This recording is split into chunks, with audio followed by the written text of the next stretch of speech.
আসসালামু আলাইকুম রহমতুল্লাহ বারাকাতুহ। কি অবস্থা, সবাই কেমন আছেন? শুভ সকাল। আমি আছি আপনাদের সাথে জাকারিয়া রিয়াদ। আসলে আজকে একটা ভালো একটা নিউজ দেখলাম। ওই নিউজের মধ্যে খুব স্পষ্টভাবে লিখছিল যে মোবাইল রিচার্জ নাকি 100 টাকার রিচার্জ করলে 56 টাকা 30 পয়সা ওরা কেটে নেবে ব্যাট। ঠিক আছে, এই বিষয়টা নিয়ে আজকে একটু কথা বলতে চাচ্ছিলাম।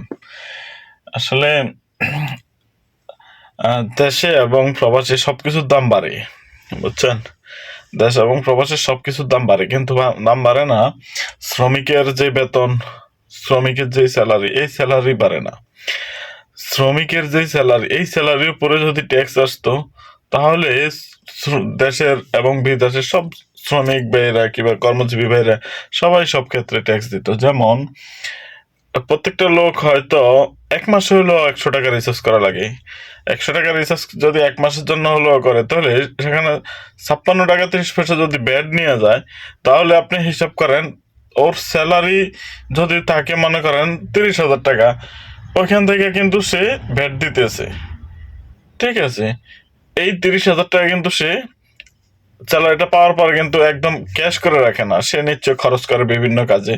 আর যেই কাজেই খরচ করবে না কেন, যেই কোনো কাজ, সে প্রয়োজনীয় যে কাজগুলো আছে এগুলোতে সে যদি খরচ করলে এগুলোতে ব্যাট দিতে হবে। আর যে পরিমাণ ব্যাট আসবে, যেমন আমার মনে হয় বর্তমান যে ব্যাডের সিস্টেমটা দেখলাম, আমার মনে হয় 30,000 টাকা যদি কোনো লোক এক মাসে খরচ করে, এখান থেকে 10,000 টাকা ব্যাট চলে যাব। ঠিক আছে, কারণ এখানে 10,000 না যে আরো বেশি যেত, কারণ শত যদি 56 টাকা হয়, তাহলে দেখা গেছে 16-17 হাজার টাকার উপরে যেত। কিন্তু এটা তো সব ক্ষেত্রে 56 টাকা না, কিছু কিছু ক্ষেত্রে আছে আরো কম আছে। তো যেই কম এবং বেশ সবকিছু মিলিয়ে যদি আপনি ধরেন 30,000 টাকা যদি একটা ব্যক্তি মাসে ইনকাম করে, আর এই 30,000 টাকা যদি সে খরচও করে, তাহলে সে 10,000 টাকা ট্যাক্সে দিয়ে দিতে হবে। ঠিক আছে, এখন আমার প্রশ্ন হচ্ছে, এই 30,000 টাকা যে সে মাসে ইনকাম করছে, আগে আগে মাসে ইনকাম করছে 30,000 টাকা, সেই টাকার থেকে সে ব্যাট দিছে হয়তো 2-4 হাজার টাকা। ঠিক আছে, কিন্তু এখন তার অধিক ব্যাট দেওয়া লাগতেছে। এখন আগে তো ওর স্যালারিও বাড়ছিল, ওর স্যালারি যে পর্যায়ে ছিল তার সে বাড়ছিল, বাড়ার পরে সে ব্যাট দিছে, তার এটা গায়ে ভাজে নাই। কিন্তু বর্তমানে বিষয়টা ট্যাক্সের বিষয়টা বৃদ্ধি পাইছে, কিন্তু তার স্যালারির কোনো বৃদ্ধি নেই। কিরে ভাই, এটা কোন সিস্টেম? দেশের মানুষ দেশের মানুষ তো 71-এর যুদ্ধের সময় নাকি আমরা আমাদের দাদা দাদু তাদের থেকে শুনতাম যে 71-এর যুদ্ধে কচু গাছ আছে না, আমাদের বাড়ির আশেপাশে এখানে সেখানে কচু গাছ থাকতো আগে বন জঙ্গলে।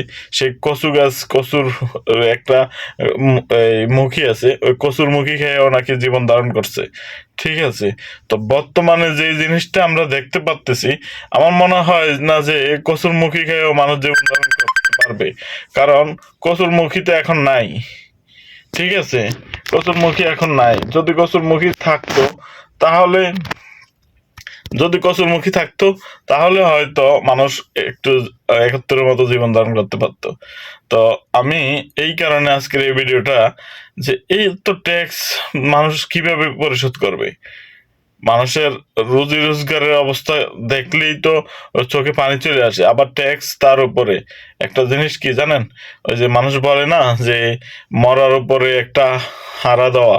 ঠিক আছে, যেটা মনে করেন যে যেই মানুষটা মৃত্যুর পথে আছে, ওই মানুষটার প্রতি অভিশাপ ডালা এবং ওই মানুষটার প্রতি আপনার ঘৃণা প্রকাশ করা, এটাকে বলা যে মরার উপর হারা। অর্থাৎ এখনকার দেশের মানুষের অবস্থা তো খুব ভয়ঙ্কর।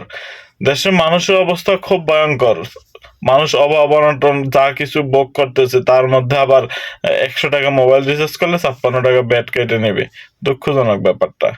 তবে আমার কথাগুলো সবাই বুঝতে চেষ্টা করবেন। ভালো থাকবেন। আল্লাহ হাফেজ।